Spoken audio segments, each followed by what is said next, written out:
بسم اللہ والصلاۃ والسلام علی رسول اللہ اما بعد۔ ہمارے آج کے اس مادیت کے دور کے اندر آپ کو اکثر افراد ایسے نظر آئیں گے جو کہ گلے شکوے کر رہے ہوتے ہیں، ایک دوسرے کے سامنے شکایات کر رہے ہوتے ہیں، اور ان کے گلے شکووں کے اندر یہ چیز شامل ہوتی ہے کہ ہماری جاب اچھی نہیں ہے، ہمارے پاس پہننے کو کپڑے اچھے نہیں ہیں، رہنے کو مکان اچھا نہیں ہے، اور اس طرح کھانے کو اچھی خوراک نہیں ہے۔ ان گلے شکووں کا نتیجہ کیا نکلتا ہے کہ انسان روز بروز ڈپریشن کا شکار ہوتا ہے، انسان کے اوپر ٹینشنز آ جاتی ہیں، مشکلات اور پریشانیوں کا ایک بڑا سلسلہ اس پر جاری ہو جاتا ہے، اور یہ ڈپریشن اور ٹینشن اور پریشانی جب کسی غیر مسلم پر آتی ہے تو چونکہ غیر مسلم کے پاس اطمینان اور سکون کی کیفیت حاصل کرنے کا کوئی رستہ نہیں ہے، لہٰذا وہ سوسائڈ کرتا ہے، خودکشی کرتا ہے اور پھر موت کے گھاٹ اتر جاتا ہے۔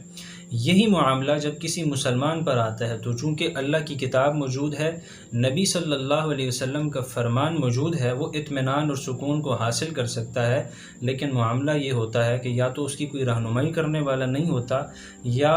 اس کے اندر خود جستجو اور تڑپ اور تلاش کی جستجو نہیں ہوتی کہ وہ کسی اللہ والے کے پاس جائے اور اس کے سامنے اپنے ان مسائل کو رکھے۔ لہٰذا ایک مسلمان کے لیے یہ اصل جو رہنمائی ہے وہ یہ نہیں ہے کہ وہ جب اس کے اوپر اس قسم کی کیفیات آئیں تو وہ بھی غیر مسلم کی طرح سوسائڈ کرے، خودکشی کرے اور وہ موت کے گھاٹ اتر جائے، بلکہ مسئلے کا حل یہ ہے کہ اللہ کے حبیب صلی اللہ علیہ وسلم کی تعلیمات پر عمل پیرا ہوا جائے، اور وہ کیا ہے کہ آپ صلی اللہ علیہ وسلم نے فرمایا بورک لامتی فی بکورہا، میری امت کے لیے صبح کے اوقات میں برکت رکھی گئی ہے۔ ایک اور موقع پر آپ صلی اللہ علیہ وسلم نے فرمایا اللہم بارک لامتی فی بکورہا، اے اللہ میری امت کے لیے صبح کے اوقات میں برکت نصیب فرما، برکت عطا فرما۔ اسی طرح اللہ کے حبیب صلی اللہ علیہ وسلم نے ایک موقع پر یہ بھی فرمایا کہ صبح کا سونا انسان کے لیے رزق سے محرومی کا سبب بن جاتا ہے۔ ان ساری باتوں سے ہمیں یہ پتہ چلتا ہے کہ جو صبح کا وقت ہے یہ ایسا وقت ہے جس میں رزق کی تقسیم کی جاتی ہے،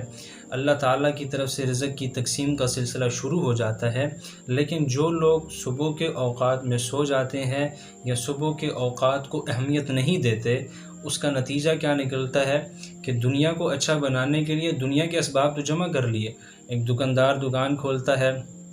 دکان کی اچھی سیٹنگ کرتا ہے، چیزوں کو ترتیب سے لگاتا ہے، لیکن وہ یہ سمجھتا ہے کہ میرے پاس گاہک آئے گا، تو اس کا نتیجہ کیا ہوتا ہے؟ دکان کی اچھی سیٹنگ کر لی، اولاً یا تو گاہک نہیں آتا یا گاہک آ جاتا ہے، اچھی اس کی یعنی سیل بھی اچھی ہو جاتی ہے، لیکن جو پیسے آ رہے ہیں اس کے اندر برکت کا عنصر نہیں ہوتا۔ لہٰذا برکت کے عنصر کو پیدا کرنے کے لیے صرف اور صرف یہی طریقہ ہے کہ انسان صبح سویرے اٹھے۔ نبی صلی اللہ علیہ وسلم فرما رہے ہیں کہ میری امت کے لیے صبح کے اوقات میں برکت رکھی گئی ہے، فجر کی نماز پڑھے، فجر کی نماز کے بعد انسان اللہ تعالیٰ کی بارگاہ میں دعا کرے، رزق کی برکت کی دعا مانگے، اس کے بعد پھر انسان اشراق کے وقت تک اللہ تعالیٰ کے سامنے راز و نیاز کی باتیں کرے، اذکار کرے اور استغفار کرے، جو بھی مسنون دعائیں ہیں اس کا اہتمام کرے، پھر اشراق کے 2 نفل پڑھ کر گھر جا کر ناشتہ وغیرہ کر کے اپنے جو تجارت کے جو اس کے اوقات ہیں یا تجارت کی جو مصروفیات ہیں اس کی طرف وہ چل پڑے۔ اور ایک اور روایت میں یہ بھی آتا ہے، آپ صلی اللہ علیہ وسلم نے فرمایا کہ سورج نکلنے کے بعد اپنی تجارت کا آغاز کیا کرو۔ وہ یہاں سے یہ بات، ساری باتوں سے ہمیں یہ پتہ چلتا ہے انسان اگر اپنے رزق کے اندر، اپنی روزی کے اندر برکت حاصل کرنا چاہتا ہے، اپنے پیسوں کے اندر برکت کے عنصر کو پیدا کرنا چاہتا ہے، فجر کی نماز پڑھے،